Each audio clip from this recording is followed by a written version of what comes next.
Saúdo a todos com a maravilhosa paz de nosso Senhor e Salvador Jesus Cristo. Ainda de pé, convido que os irmãos, por gentileza, abram suas Bíblias no livro de Salmo de número 126. Eu sou a missionária Kellen Gaspar, estou vindo ali do interior do estado do Pará, da cidade de Maracanã. Salmo de número 126. Quando o Senhor trouxe do cativeiro os que voltaram a Sião, estávamos como os que sonham. Então a nossa boca se encheu de riso e a nossa língua de cânticos, e se dizia entre as nações: grandes coisas fez o Senhor a estes, grandes coisas fez o Senhor por nós, e por isso nós estamos alegres. Faze-nos regressar outra vez do cativeiro, Senhor, como as torrentes do Neguebe, e os que semeiam com lágrimas cegarão com alegria, e aquele que leva a preciosa semente andando e chorando, voltará sem dúvida com alegria, trazendo nas mãos o resultado do seu trabalho. Essa igreja crê assim? Amém. Se eu tivesse 100 vidas, eu as viveria da mesma maneira. Em todas elas eu seria missionária, porque não existe patrão mais fiel do que Jesus de Nazaré, e não existe empreendimento na terra que cuide melhor de seus servos do que o reino. E quero dizer uma outra coisa: os irmãos não ouvirão uma história de coragem humana, os irmãos ouvirão uma história de fidelidade divina, porque se não fosse a mão do Senhor, eu não estaria aqui hoje tendo essa oportunidade de contar aos irmãos o que vou contar. Quando o Senhor me chamou para a obra missionária, foi em um culto em Ananindeua, ali na região metropolitana de Belém. Eu estava assistindo ao culto numa quarta-feira, uma mulher estava ministrando, e ela dizia assim, as palavras dela eram inflamadas como que pelo fogo. Ela olhava para a nossa direção e dizia: Deus não está procurando espectadores, Ele não está procurando pessoas que estejam escondidas por detrás das trincheiras enquanto a guerra está acontecendo. Ele não está procurando agentes secretos. Agentes secretos não têm nenhuma utilidade para o reino. Ele procura homens e mulheres que queiram ocupar as primeiras linhas na frente dessa batalha. E eu, com 15 anos de idade, ouvi essa mensagem, olhei para as minhas mãos e fiz uma descoberta: não havia nada nelas, nada. Não havia conquistas, não havia almas, não havia recompensas, não havia nada que eu pudesse apresentar ao Senhor. Eu era uma dessas crentes inúteis. Eu era um desses soldados rasos, covardes, medrosos, escondidos detrás das trincheiras. Eu nem tinha coragem de defender o meu Cristo e a minha fé na roda dos meus amigos. Eu era uma inútil. E eu vim até a frente, caí de joelhos diante do altar do Senhor. E eu disse a Ele naquela noite, eu disse: Senhor, eu não tenho dinheiro, eu não tenho sabedoria, eu não sei pregar, eu não sei cantar, eu não tenho pai, a minha mãe é mãe solteira, nós somos do interior. Senhor, não tem nada que eu possa apresentar a Ti, Senhor, nada que eu possa dizer: Senhor, usa-me por essa ou por essa razão. Mas olha, Senhor, o nada que eu tenho, o nada que eu sou, o nada que eu sei, eu entrego agora diante do Teu altar. Senhor, é Teu, usa-me, nem que seja nos lugares mais escuros que existem na terra. E sabe o que aconteceu, queridos? Deus aceitou a minha oferta. E sabem por quê? Porque Ele não está procurando os melhores de nós. Ele não está procurando os mais bonitos, os que pregam melhor, os que cantam melhor, os que se destacam na sociedade, os que têm melhores contatos na agenda telefônica.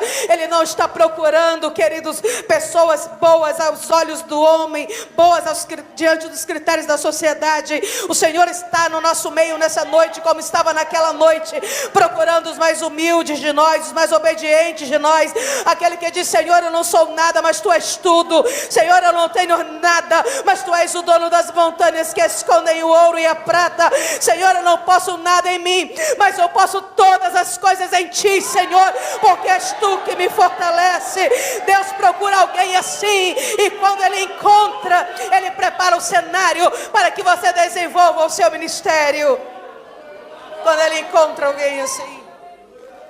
Naquele dia eu me levantei pronta, sabendo que eu dedicaria a minha vida para os mais pobres e menos alcançados da terra.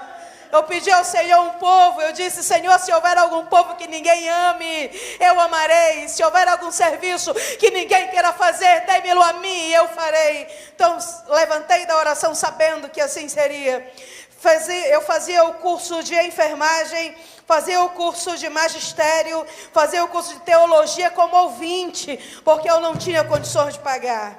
Procurei o diretor do seminário e disse: o senhor me permita sentar ali no canto? Eu não vou atrapalhar, eu posso chegar cedo, varrer a sala, eu posso lavar o banheiro, eu posso buscar a sua água, buscar o seu café. Eu só preciso aprender o que o Senhor está ensinando, porque o Senhor vai me dar um povo, e quando o Senhor me der o meu povo, eu preciso saber o que ensinar para eles. E o pastor me permitiu ficar lá, sentada e ouvindo. Eu tenho visto alguns candidatos hoje em dia, irmãos, mas eu não compreendo muito bem. Se o carro não vier buscar na porta, ele não vai. Se o pastor não for também, ele não vai. Se não derem o combustível dele, ele não vai. Se ele não tiver alguma recompensa, ele não vai. Queridos, olhe para o Calvário, pense no céu. O Senhor não nos chamou para estarmos perdendo tempo nessa terra. Ele nos chamou para conquistarmos para Ele a recompensa pelos seus sofrimentos. Com a idade de 19 anos, já tinha terminado o curso de magistério, o curso de teologia, o curso de enfermagem. Entreguei o trabalho na empresa onde eu trabalhava, procurei a minha mãe, disse: minha mãe, eu estou indo, eu estou partindo. O Senhor tem um povo para mim. E fui conversar com a junta administrativa de missões de minha igreja e me apresentei. E eles olharam para mim, leram o meu currículo, ouviram a minha história e me disseram: nós lamentamos, mas você não serve. Você é mulher, nós não enviamos mulheres. Você é solteira, não enviamos solteiras. Você é jovem, não enviamos jovens. Você não se enquadra no perfil que nossa igreja está procurando. Naquele dia eu tinha duas alternativas. Eu poderia dizer: Senhor, eu não me enquadro no perfil deles, então eu estou abrindo mão de tudo. Ou eu poderia dizer: Senhor, eu não me enquadro no perfil deles, mas eu me enquadro no teu perfil, porque tu usa quem tu queres, Senhor, para fazer o que tu quiseres, aonde tu quiseres, porque o poder é teu, a autoridade é tua, a glória é tua. Quem abre a porta és tu, quem envergonha o inimigo és tu, quem vai na frente, Senhor, és tu. És tu, Senhor. Eu escolho acreditar em ti. Disse: queridos, me abençoem. Eu estou partindo. Eu estou indo rumo ao povo que recebi do Senhor. Oraram por mim, eu me levantei. Cheguei em casa, coloquei dentro de uma mochila minha rede, 2 mudas de roupa, uma sandália, uma Bíblia. Me despedi de minha mãe, única filha. Mãe, eu estou indo. Ela: para onde você vai? Eu vou para as selvas bolivianas. Deus tem um povo ali. Recebi esse povo de joelhos, estou partindo. Não se preocupe, minha mãe. Estou indo para o melhor lugar do mundo. Estou indo para o centro da vontade de Deus. Se não nós nos encontrarmos mais nesta terra, nós daremos um abraço apertado diante do altar do Senhor. Nos encontraremos no céu. Não se preocupe. Me despedi dela, queridos. Com 30 reais no bolso, eu almejava chegar nas selvas bolivianas, partindo de Belém do Pará. Cheguei ali no porto, mostrei para a moça o mapa. Eu disse para ela: eu tenho 30 reais, até onde dá para eu chegar partindo de um barco daqui de Belém? Ela olhou o meu mapa e disse: com 30 reais você sai de Belém e você chega até o Amapá. É quanto dá para pagar o seu dinheiro. A passagem dá para comprar 30 reais. Custa a passagem de Belém até Santana. Comprei a passagem, não teve troco. Entrei naquele barco sabendo, queridos, que eu entrei naquele barco muito tranquila, sabendo que eu estava perseguindo não um sonho qualquer, eu não estava buscando algo que havia sido criado no meu coração. Eu estava atendendo ao chamado de uma voz que me chamava das profundezas do mistério e me dizia: vai, que eu estou contigo, e me dizia: segue, que eu estou aqui. Eu estava obedecendo a uma voz que não me deixava sonhar com nenhuma outra coisa, nem desejar nada, absolutamente nada além do que o mundo tinha para me oferecer. E eu desembarquei em Santana. Eu abaixei a minha mochila naquele porto. Eu lembro da oração que fiz. Eu olhei para o céu e disse: Jesus, venha me buscar. Eu estou aqui, camisa branca, saia jeans, eu estou de chinelo, bem aqui. Eu sou no canto direito, na ponta do trapiche. Jesus, venha me buscar aqui. Eu não posso telefonar para ninguém. Eu não tenho dinheiro para pegar um ônibus. Eu não conheço ninguém nesse estado. Venha me buscar aqui. Queridos, às vezes nós trabalhamos tanto para Ele, que o nosso ministério se transforma em um ativismo.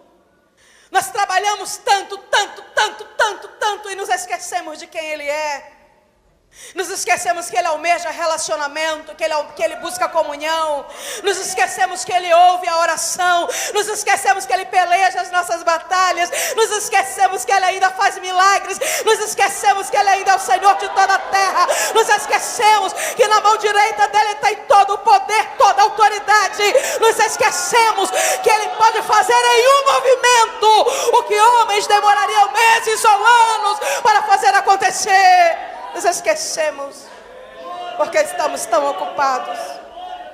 Estamos ocupados demais. Eu ali, Jesus, vem me buscar. E lá vem uma mulher descendo o trapiche, descendo a escadaria. Ela olha para um lado, olha para o outro, olha para um lado. Nossos olhares se cruzaram.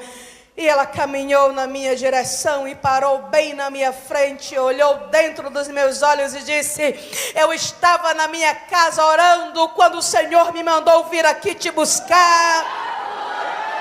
Mandou eu te levar para a minha casa. Mandou eu cuidar de ti como uma mãe cuida de uma filha. Mandou eu te vestir. Mandou eu te calçar, te alimentar. Ainda mandou te dar um recado. Eu estou vivo, diz o Senhor dos Senhores. Oh, aleluia.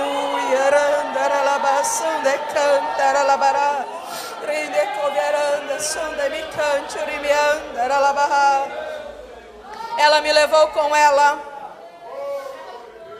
pois ela disse: o Senhor me manda te levar em um lugar. Chegamos no gabinete do pastor Lúcio Francis, pastor presidente da convenção no estado do Amapá, das Assembleias de Deus. Ela disse: pastor, essa moça está indo para a Bolívia. Ele olhou para mim: quem está lhe enviando? Eu disse: ninguém, não, senhor. Quem paga o seu salário? Ninguém paga, não, senhor. Quanto de dinheiro você tem para continuar essa viagem? Eu disse: eu não tenho nada, não, senhor. Qual é o seu nome? Eu disse: é Kellen Gaspar. Ele disse: quem é Valdemir Gaspar? É algum parente seu? Eu disse: é meu tio, irmão da minha mãe. Ele disse: quando eu era uma criança pobre na periferia de Belém, o seu tio amou a minha alma e me conduziu ao Evangelho. Se hoje eu sou pastor dessa igreja e presidente desta convenção, é porque ele ia dirigir os cultos domésticos na minha casa. Vou dizer uma coisa a você: muitas vezes eu orei e disse: Senhor, me dá a oportunidade de abençoar o Valdemir. Nunca vi o Valdemir, mas tu estás aqui, menina, como resposta às minhas orações. Eu serei o teu pastor, eu serei o teu pai, a minha igreja será a tua igreja. Desça até aquele lugar e nós seguraremos a corda. Sabe o que eu aprendi?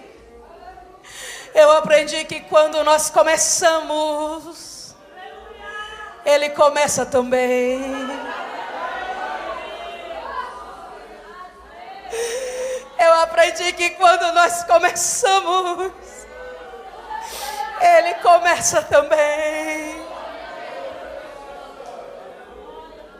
Não tenha medo de começar. Não tenha medo de se levantar. Não tenha medo de erguer a tua voz. Não tenha medo de defender os interesses do reino. Não tenha medo. Parece grande, parece ousado, parece que não vai acontecer, mas Ele ainda é o mesmo. Não tenha medo. Quando você começa, Ele começa também.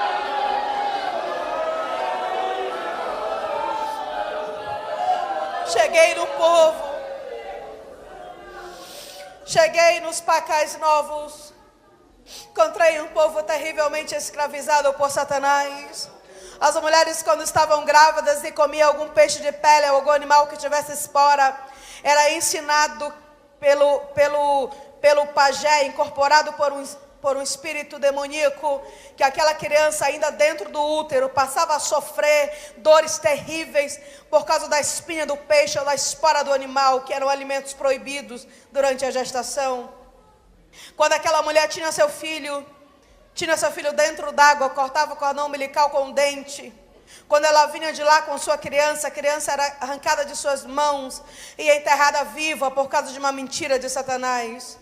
Uma vez um índio me disse: eu acredito que existe um Deus maior que os espíritos que conhecemos, mas eu não sei o nome dele, eu não sei aonde ele mora, eu não posso chamá-lo para que ele me defenda.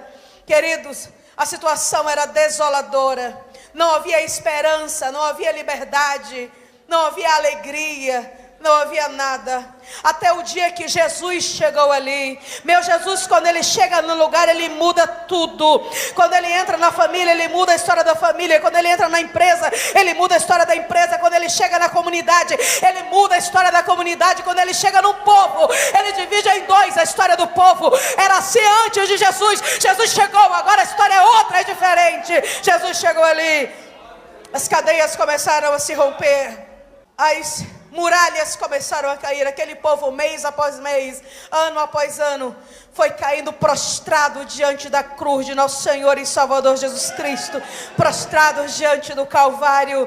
Agora a situação é diferente. O pajé bate na porta e diz: ei, o teu filho foi escolhido para apaziguar ou evitar a ira dos espíritos, senão tua casa inteira será destruída. O índio abre a sua porta e diz: meu filho agora é do Senhor Jesus de Nazaré, toda a minha família pertence a Ele, toda a minha criação pertence a Ele, cada centímetro da minha propriedade eu dei para Ele. Os espíritos não podem tocar em nada, porque tudo que eu tenho, eu dei para meu Jesus, e Ele tem que sair, porque não existe nada que o diabo tema mais do que um crente que conhece a autoridade que é no nome de Jesus.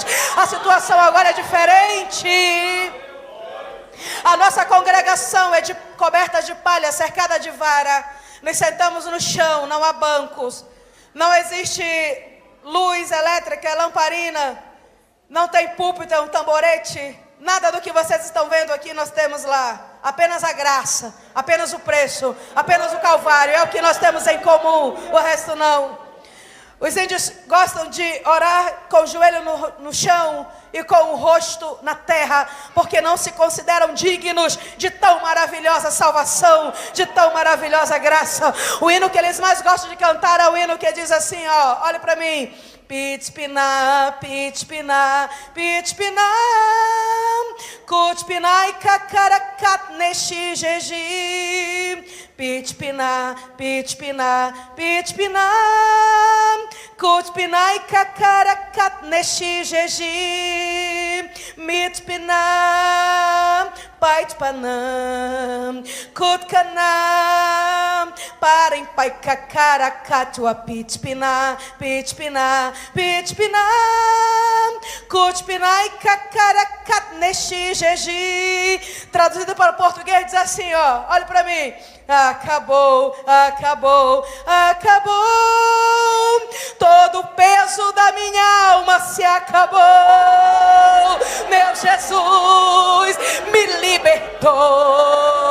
Meu Jesus, Ele me salvou. Acabou, acabou, acabou, acabou.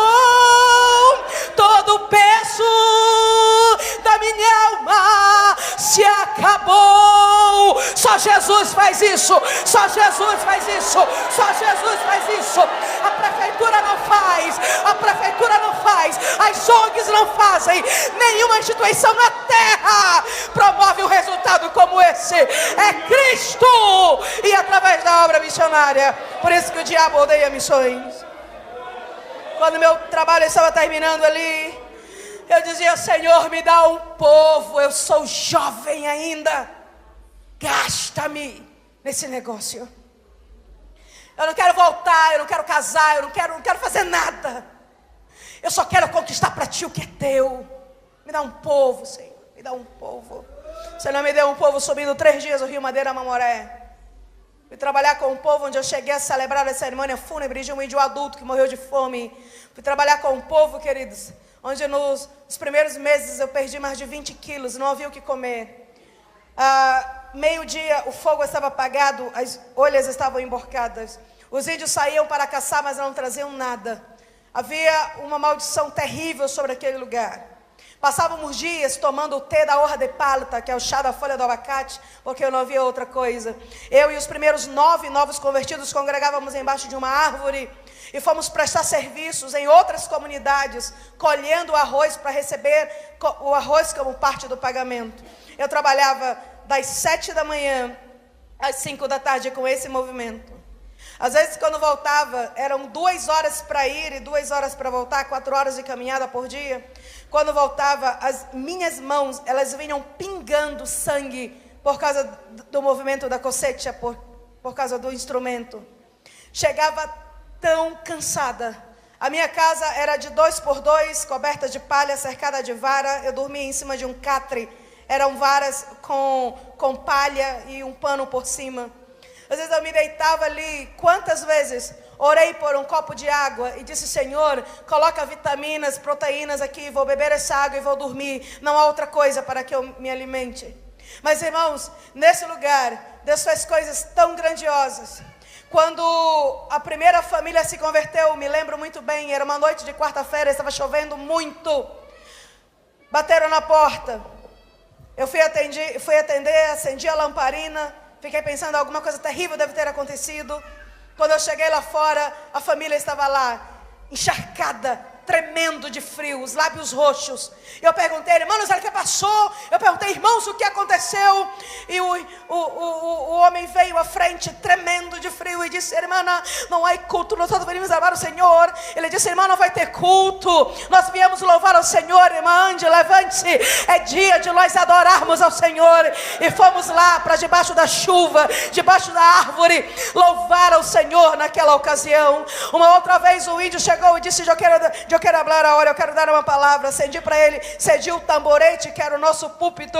E ele disse: irmão, já é salido para o Monte Acheyer. Ele disse: eu saí para caçar há 3 dias. Ele disse: já é passado a noite, ele disse: não traído nada. Eu passei 3 dias e noites no mato caçando, mas eu não trouxe nada. Ele disse: eu me morri, meus filhos temos hambre, me olha a nossa llena. Eu, minha mulher e meus filhos estamos com fome, a nossa panela está vazia. E eu pensei, sentado no chão onde eu estava: ele vai dizer agora que me adianta ser crente, se me olha a nossa llena. Ele vai dizer que me adianta ser crente se minha panela está vazia. Jesus, o que é que eu vou dizer para esse homem? O que eu vou dizer para este povo? Mas ele não disse nada disso. Esse índio, queridos, novo convertido, analfabeto, olhou para nós, iluminados por aquela pequena chama da lamparina, e disse: pera, irmãos, eu estou muito contente com o meu Senhor Jesus. Ele disse: mas irmãos, eu estou muito feliz com o meu Senhor Jesus, porque ele me disse no meu coração que lá no céu, para onde eu vou, nunca mais eu sentirei fome. Ele me disse que eu vou sentar na mesa dele, que eu vou comer com ele. Ele alegrou o meu coração. Mas às vezes nós não somos assim. Nós temos tudo, mas não somos assim. Quando fazemos chapinha e está frio, não queremos ir ao culto. Não somos assim. Quando as portas se fecham, queremos nos voltar contra o nosso Criador. Não somos assim. Estamos aí divididos entre fazer e não fazer. Estamos aí, muitos de nós, sentando em mesas que não deviam sentar. Não conseguiram ainda se decidir. Não conseguiram ainda se firmar. Se tem tudo, estão aqui. Se falta alguma coisa, o Senhor já não pode contar com eles. Precisamos aprender com esses índios a sermos uma igreja diferente dessas que vão morar no céu. Queridos, precisamos pensar menos na terra e precisamos pensar mais no céu. Os homens que mais fizeram na terra foram os que mais pensaram no céu. Vamos pedir para que o Senhor nessa noite mude a nossa visão das coisas. Vamos pedir para que o Senhor nessa noite tire o tampão que existe nos nossos ouvidos. Vamos pedir para que nessa noite o Senhor incendeie o nosso coração. Vamos pedir para que Ele nos transforme em crentes que ouvirão o som da última trombeta e que amam o que Ele ama. Meu trabalho terminou ali. O índio chegou para mim e disse: irmã, você também, os olhos, o pele está tudo amarillo. Ele disse: irmão, você está tão bonita, os seus olhos, sua pele está tudo amarelo. Eu tinha um guarda-roupa, era uma caixa de papelão. Eu tinha um espelho, eu não vi o meu reflexo há muitos meses, mas eu procurei esse pedaço de espelho e vi o meu reflexo. Eu me assustei com o que eu vi. Quando eu descobri essa inflamação hepática, eu já não podia ficar de pé, estava muito fraca. Eles me levaram para Guaiará-Mirim, fui internada. O médico disse que eu precisava fazer um tratamento, era um longo tratamento, os remédios eram caros. Eu não tinha como vir ao Brasil. Fiquei ali internada. Eu passava muito tempo desmaiada por causa da fraqueza e da doença. Quando eu acordava, de repente eu acordava, olhava para aquele teto sujo daquele hospital, sozinha, e dizia assim: Senhor, me dá um povo. Eu preciso de um povo. Preciso fazer alguma coisa para ti, porque as minhas mãos estão vazias, Senhor, me dá um povo. Eu preciso de um povo. E desmaiava. E acordava algum tempo depois, olhava para cima de novo e dizia: Jesus, me dá um povo. Me dá um serviço, me dá um trabalho, me dá uma batalha, me dá um problema para resolver. Senhor, me dá alguma coisa para fazer para ti. Eu quero morrer fazendo a tua obra, conquistando para ti o que te pertence de direito. Até que um dia me levantei da cama, saí me segurando pelas paredes do hospital e fui embora. Não recebi atendimento, não tinha dinheiro. E caminhando por La Calle, em Bolívia, encontrei com o pastor presidente da Assembleia de Deus em Cobija. Ele disse: eu estava ali procurando para lhe pedir oração por um povo. Meu coração bateu mais forte. Eu disse: diga, meu pastor. Me apoiei no muro, diga. Ele disse: há 5 anos que eu estou orando, ore comigo. Eu disse: me fale do povo. Ele disse: são canibais, comedores de carne humana. São satanistas, cultuam a Satanás. São flecheiros, as suas flechas têm veneno dentro. Já enviamos um missionário, mas desapareceu. E há 5 anos eu oro por alguém, mas ninguém se apresenta. Me ajude em oração. E eu orei, queridos. Orei aquela noite. E ao amanhecer eu procurei o pastor e disse: pastor, me dê o povo, pastor. Porque quando eu estava orando, eu me apaixonei pelo povo. O Senhor me entregou este povo. Eu já amo este povo. Eu não consigo ver na minha vida, no meu destino, no meu futuro, nenhuma outra coisa que não seja este povo. Pastor, me dê o povo. Ele disse: você vai morrer. Eu disse: não tem problema, se morro para ele morro, se vivo para ele vivo, quer viva, quer morra, eu sou dele e ele é meu. Se meu corpo cair ensanguentado ali, não vai ser derrota não, meu pastor, vai ser vitória. No momento em que meu corpo tombar, eu estarei adentrando os portões celestiais para estar com Ele. Não pode existir destino melhor, mais belo, mais maravilhoso do que esse. Dei-me o povo. Ele tirou de sua pasta um papel e disse: filhinha, isso aqui é o que você precisa para alcançar o povo. Me deu o projeto. E no projeto estava escrito: primeiro item, um barco de médio porte. Segundo item, um motor de alta cavalagem. Terceiro item, um grupo gerador. Quarto item, sistema de comunicação via satélite, etc, etc, etc. Total, R$100 mil. Eu disse: pastor, olhe para mim. Eu calço número 36. Eu estou usando uma havaiana branca número 42, que eu achei. Porque eu não tinha condições de comprar uma sandália. E o senhor me fala em R$100 mil. Pastor, eu não tenho um peso para atravessar para o Brasil. Por isso que eu ainda estou aqui. E o senhor me fala em R$100 mil. Pastor, como? Ele disse: minha filha, quem trabalha para o Senhor tem seu nome escrito na folha de pagamento do céu. O departamento pessoal não fica aqui não, fica à direita do trono. O teu trabalho é descansar, o teu trabalho é confiar, e o trabalho dele é fazer o que tu não podes fazer. Recebi o povo, recebi o papel. Ele disse: você tem 1 ano para levantar os recursos. Passei 6 meses esperando o obreiro subir barranco, 3 meses me recuperando de uma outra crise hepática. Me sobraram 3 meses para levantar 100 mil reais. Cheguei no Brasil, vendi lanche na porta do templo, vendi minha bicicleta, vendi meu gravador, vendi meu Walkman, vendi minhas roupas em uma pechincha para comprar este barco. Irmãos, eu fiz tudo o que era humanamente possível fazer.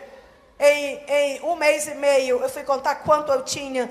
Eu tinha 1.200 reais. Faltava 98.800 e eu só tinha 1 mês de prazo. Sabe o que eu fui fazer, queridos? Fui me dobrar diante da soberania do meu Senhor.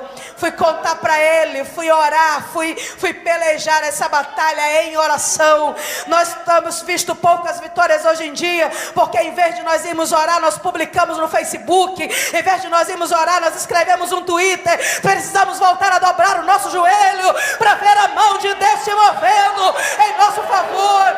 Eu estava ali buscando, e numa madrugada o Senhor disse, eu estava dizendo: ah, Senhor, se eu tivesse tempo, e se não fosse o tempo, e por causa do tempo. E o Senhor disse: ei, você sabe quem eu sou? Eu sou o Senhor do tempo. Eu digo ao tempo: vai, ele vai. Eu digo ao tempo: para, e o tempo tem que parar. Eu não preciso de tempo para trabalhar. Eu chamo o tempo e ele rasteja até a minha presença.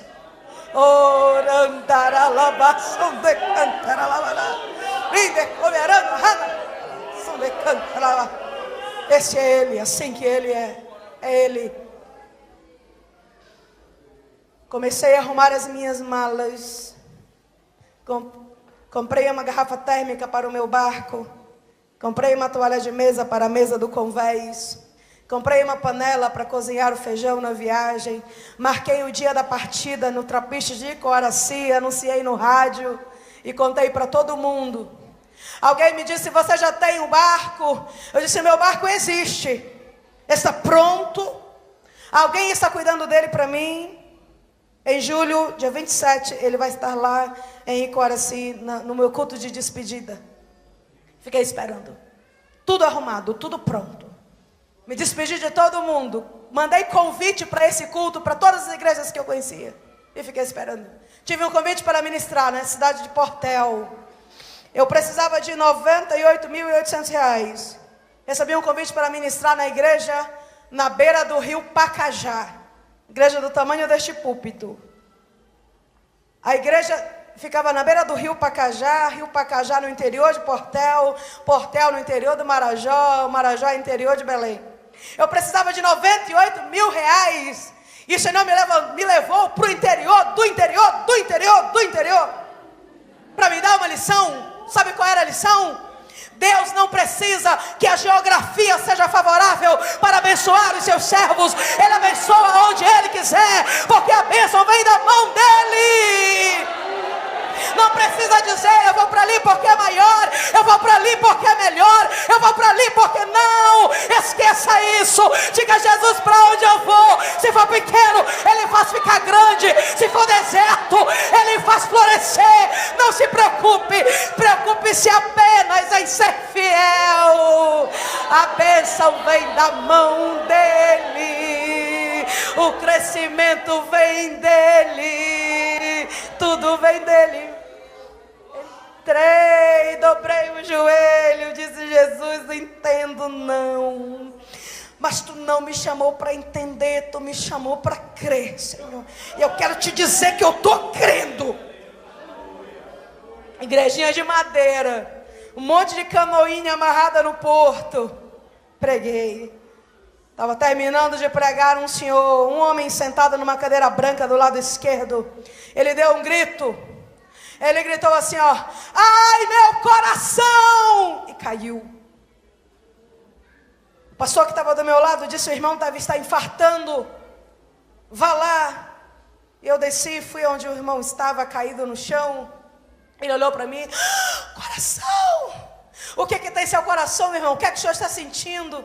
Ele estava gelado, os lábios estavam roxos, a pele pegajosa. Eu disse: irmão, o que é que o senhor está sentindo? Olhe para mim. E ele disse: o coração. O que tem o seu coração, meu irmão? E ele disse: o meu não. O coração de Jesus. Esse irmão, não entendo. O que tem o coração de Jesus? Ele disse: é seu. O Senhor me mandou lhe dar. Receba. Receba, o coração de Jesus é seu. E pegou na minha mão e eu disse: irmão, desculpe, continuo sem entender. O que é o coração de Jesus que o Senhor está me dando? Ele disse: coração de Jesus é o nome do meu barco. É um barco de 20 metros de comprimento, 4 metros de largura, com motor MWM 114, com 2 bombas d'água, com grupo gerador, com televisão, com parabólica, com freezer, com fogão, com micro-ondas, com sala de máquina, com instrumentos de navegação, avaliado em R$100 mil. O barco é seu. Receba, o Senhor me mandou te dar. Ele vive.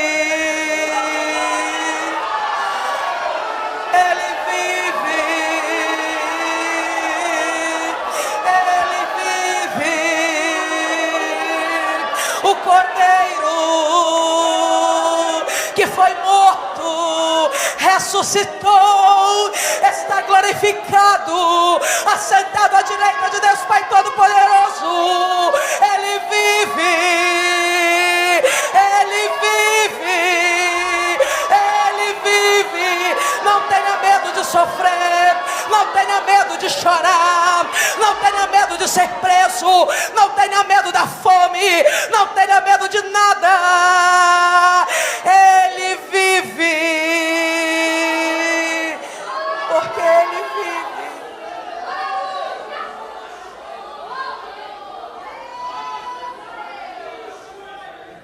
Eu disse: irmão, como foi isso?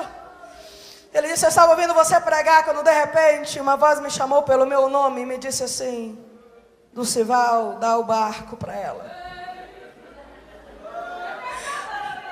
Ele falou: Senhor, meu barco não, é tudo que eu tenho, é meu único patrimônio, eu moro nele, ele é a minha casa. Senhor, meu barco não. Ele disse que nessa hora sentiu a dor forte no coração, foi quando ele gritou e caiu. Ai, meu coração, e caiu. E o Senhor disse: o barco não é teu, o barco é meu, dá o barco para ela.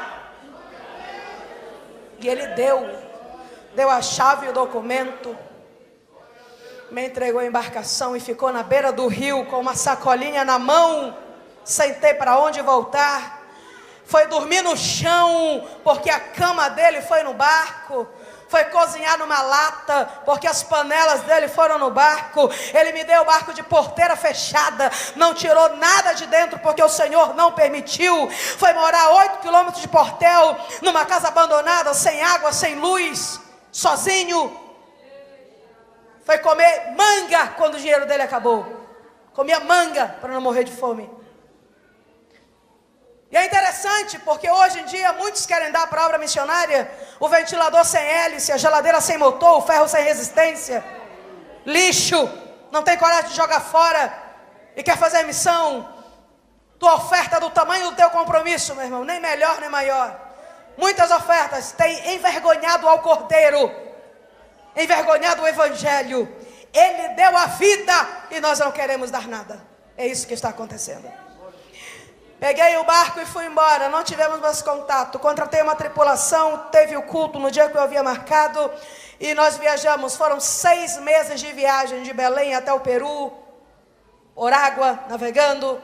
Chegamos no Peru, a tripulação voltou, eu fiquei sozinha.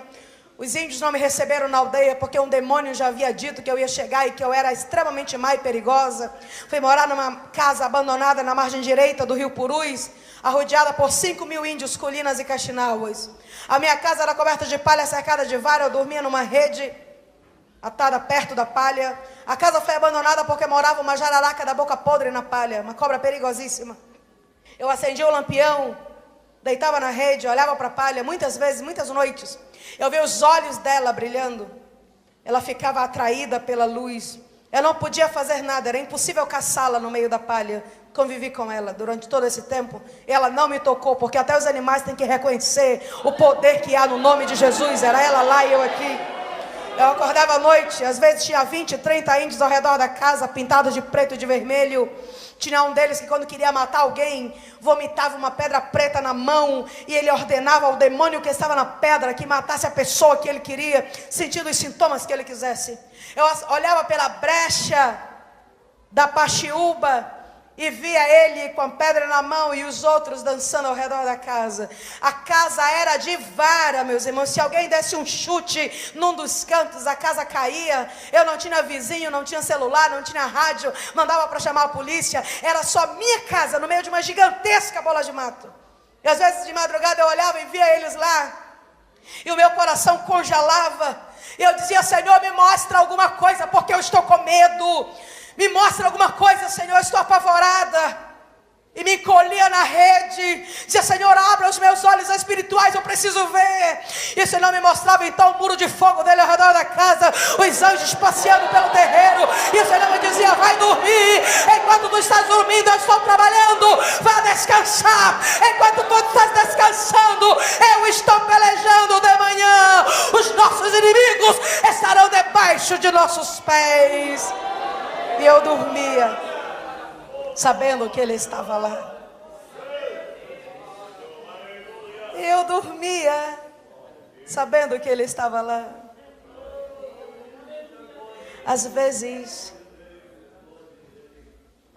ele estava tão perto, tão pertinho, que se eu fizesse assim, ó, dava para sentir o cheiro dele. Ele estava lá. Ele estava lá. Vale a pena a integridade. Ele está lá. Vale a pena a santidade. Ele está lá. Vale a pena dizermos não às ofertas do mundo quando fazemos isso. Ele está lá e a presença dele vale mais que tudo.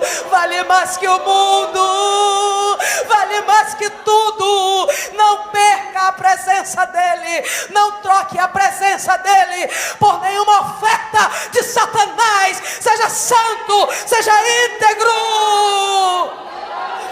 Defenda o seu ministério. Trabalhe enquanto é tempo, porque ele veio. Aprove ao Senhor que eu fosse sequestrada, levada como refém.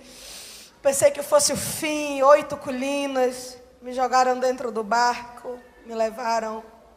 Eu fui sequestrada porque eles haviam me proibido de caçar e de pescar. Eu passei 1 ano comendo banana de um bananal abandonado atrás da casa. 1 ano. Comia banana do café da manhã, no almoço, do jantar. Banana frita, banana assada, banana cozida, mingau de banana, frita na banha do porco. Não havia outro alimento. Mas em 1 ano eu não aguentei mais. Eu saí para pescar. E quando eu saí para pescar, eu entrei no território indígena. E eles me sequestraram e me levaram. Eu pensei que era o fim. Eu amarrada no fundo daquela canoa, eu ia só agradecendo ao Senhor a honra de morrer por Ele. Não merecia. Eu não merecia tamanha honra. Não merecia. Quem era eu? Quem sou eu? Mas eu ia ali orando, dizendo: Senhor, obrigado. Senhor, eu vou morrer daqui a pouco. Eles estão me levando. Daqui a pouco estarei contigo. Ia louvando, agradecendo, adorando. Chegamos no rio, num furo, que é um rio estreito. Eles me tiraram da canoa, me jogaram na areia. E naquele momento eu tive a oportunidade de falar. E falei pela primeira vez acerca do Calvário para aqueles 8 índios. Amarrada, contei para eles sobre o nosso doce e meigo Cristo. Contei tudo para eles. Quem Ele era, como Ele veio, o que Ele fez, onde Ele está. Descortinei tudo, e quando eu terminei eu disse: pronto, acabei. Podem fazer o que vocês quiserem. Eu já estou indo com ele, nada mais me importa. Mas eles me colocaram de volta na canoa. E naquele dia 8 colinas caíram prostrados aos pés da cruz de nosso Senhor e Salvador Jesus Cristo. Hoje nós temos um templo com mais de 100 índios que antes sentavam-se nas mesas de Satanás, cultuavam a demônios, sacrificavam seus filhos, as trevas, comiam carne humana. Hoje esses índios estão reunidos, batizados nas águas, batizados com o Espírito Santo, cantando ao Senhor. E o hino que eles mais gostam de cantar é o hino que diz assim, ó: Om Napatiki Paikaratane Chuchimau Inachamau Inam Om Kapeshi Pato Jesus Cristo Pane Om Kaakitaiwanaji com Jeji que Jiquina e Paui, Jesus Cristo, Pané, Tatakai, Adcocona, Pai, Paná, Quereirino, Pai, Kawa, Caimane, Hoapi, e no Jesus Cristo, tá. Os irmãos, dão glória a Deus pela salvação desse povo. Alguns anos depois, eu me reencontrei pela segunda vez com o doador do coração de Jesus. Nos reencontramos, queridos, e nos casamos. Hoje ele é o meu marido e nós estamos juntos fazendo a obra do Senhor. Sabe o que ele diz? Foi o melhor investimento que eu fiz na minha vida. Eu dei o coração de Jesus para ela e Jesus deu o coração dela para mim. Sabe o que ele diz? Foi a melhor coisa que eu poderia ter feito. Eu dei um barco. Jesus me deu o barco de volta, me deu uma esposa, um ministério. E nós estamos há 12 anos dizendo para quem quiser ouvir: vale a pena ser fiel a um Deus que é fiel. A nossa vida não está nas mãos do acaso, está nas mãos de Deus.